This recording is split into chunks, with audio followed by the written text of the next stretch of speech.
Cuando se iba cumpliendo el tiempo de ser llevado al cielo, Jesús tomó la decisión de ir a Jerusalén y envió mensajeros por delante. De camino entraron en una aldea de Samaria para prepararle alojamiento, pero no lo recibieron porque se dirigía hacia Jerusalén. Al ver esto, Santiago y Juan, discípulos suyos, le preguntaron: «Señor, ¿quieres que mandemos bajar fuego del cielo que acabe con ellos?». Él se volvió y les regañó, y se marcharon a otra aldea. Mientras iban de camino, le dijo uno: «Te seguiré a donde vayas». Jesús le respondió: «Las zorras tienen madriguera y los pájaros nidos, pero el Hijo del Hombre no tiene dónde reclinar la cabeza». O a otro le dijo: «Sígueme». Él respondió: «Déjame primero ir a enterrar a mi padre». Jesús le contestó: «Deja que los muertos entierren a sus muertos. Tú vete a anunciar el reino de Dios». Otro le dijo: «Te seguiré, Señor, pero déjame primero despedirme de mi familia». Jesús le contestó: «El que echa mano al arado y sigue mirando atrás no vale para el reino de Dios». Palabra del Señor.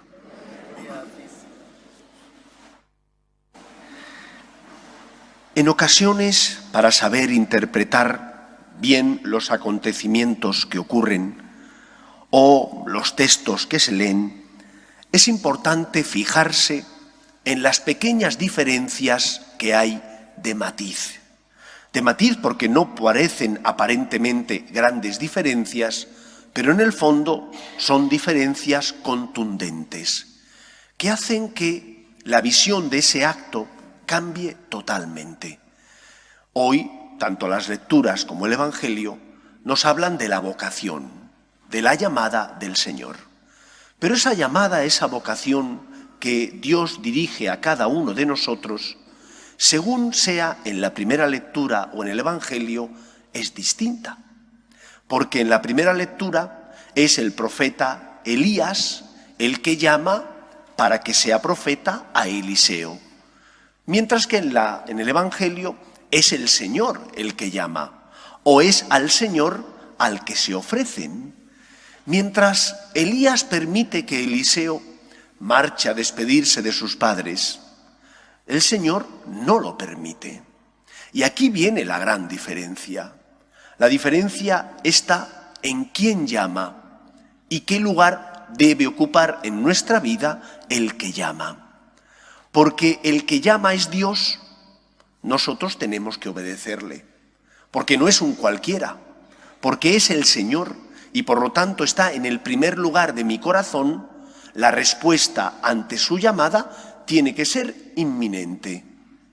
Mientras que cuando alguien que es como yo me llama, me pide ayuda, puedo tener otras obligaciones o tareas o cosas que hacer y a lo mejor lo que me pide, que es bueno, tiene que esperar. La diferencia de matiz es que es Dios el que llama. Y si es Dios el que llama, tengo que responder inmediatamente porque Dios es el Señor. Esa es la primera enseñanza de este Evangelio. Elías permite que Eliseo se marche a despedirse de la familia.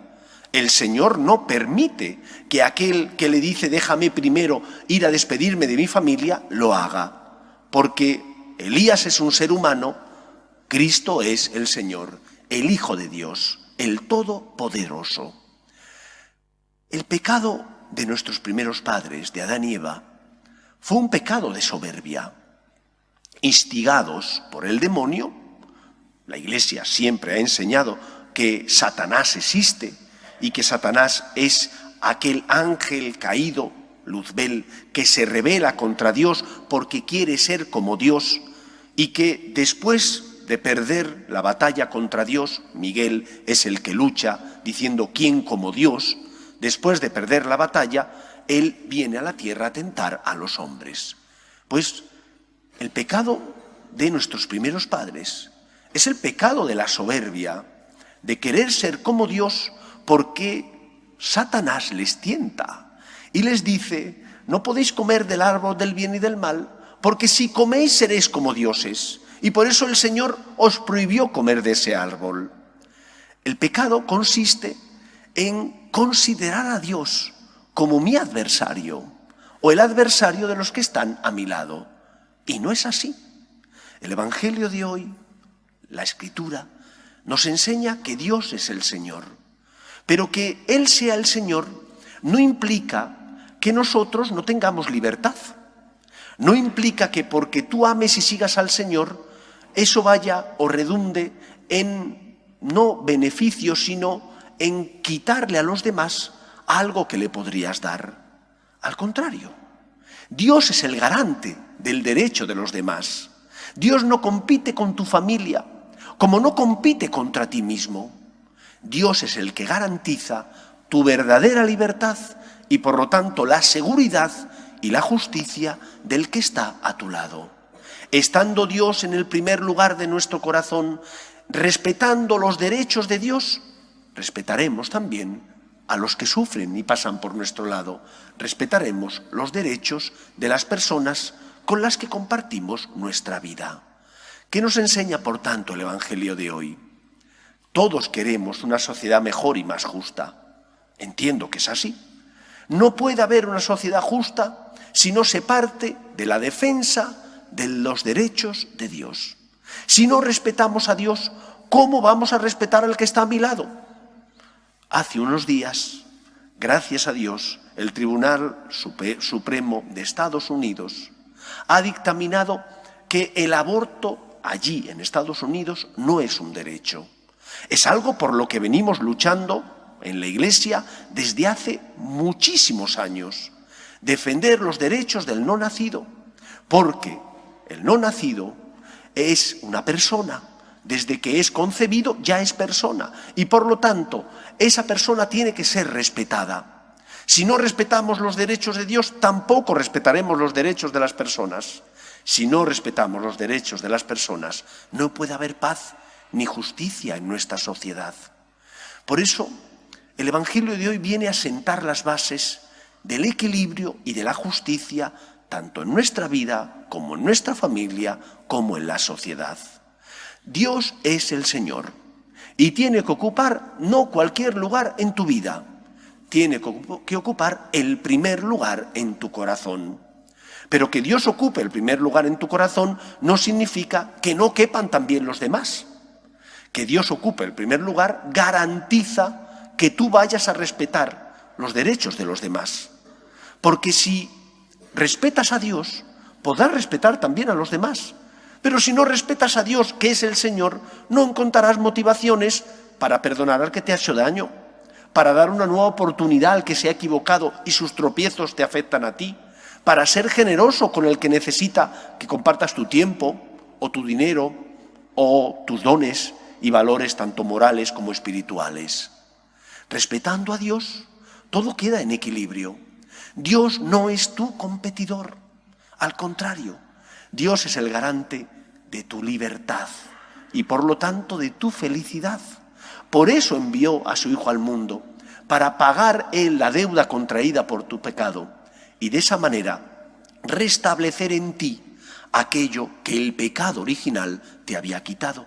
El pecado original rompe el equilibrio, esa justicia original en la que Dios crea a nuestros primeros padres.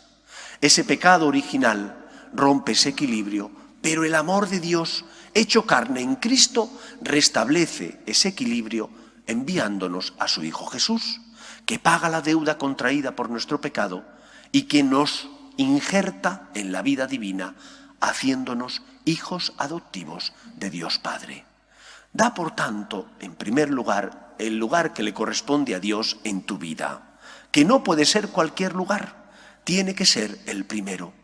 Y siendo Dios el primero, los que están a tu lado estarán seguros, porque Dios cuidará, iluminando tu conciencia, de que respetes los derechos de los demás. Pero si no respetas a Dios, que se pongan a temblar los que están a tu lado, porque tampoco respetarás a los que pasan por tu vida, puesto que son como tú. Si no respetas al Todopoderoso, cuánto menos respetarás a Dios. Decía Dostoyevski en una de sus novelas: si Dios no existe, todo está permitido, pero Dios sí existe.